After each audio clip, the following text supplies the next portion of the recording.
Balkenhol had er wat moois van maken. En de symboliek met de Hoorn des Overvloeds, zijn idee had er opdienen in het Fries Scheepvaartmuseum. De symboliek van het omdraaien is, op het moment dat hij de reg takeert, ja, dan gaat het wat minder met de economie. En als hij hem vol in de snuit zorgen met water uit de Hoorn, ja, dan gaat het goed. Ik vind het een heel leuke fontein.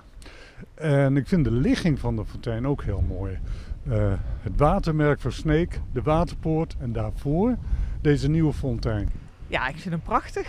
Ja, heel erg mooi. De symboliek spreekt me wel aan. Mooi dat het water zo uit die hoorn komt, dat hij zich omdraait. Ja, hij mag wel blijven, denk ik. Ik vind het meevallen. Ik moet eerlijk zeggen dat ik er iets anders van verwacht had. Maar het ziet er goed uit. Leuk. Ja, ik vind die plek ook wel leuk. Niemand heeft er verder last van, je wordt er niet nat van of zo. En hij staat gewoon mooi in het water zo. Wat echt wel leuk is voor een fontein, denk ik. Ik vind dat het hartstikke leuk is dat er wat meer kunst in de Frieske Sterren zit. En nou ja, al die dingen, die loeken natuurlijk een heel soort toeristen en een soort bedrooggiet. Ja, mooi van Friesland. Ja, het is gewoon hartstikke leuk dat je de 11 originele steden eigenlijk met elkaar verbindt door toch een kunstproject. En ja, het is gewoon leuk om een verhaal erachter te hebben en een beetje geschiedenis erbij te krijgen.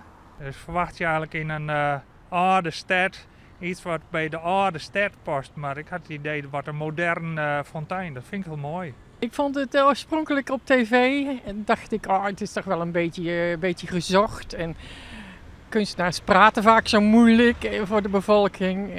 Maar nou vind ik het resultaat heel leuk.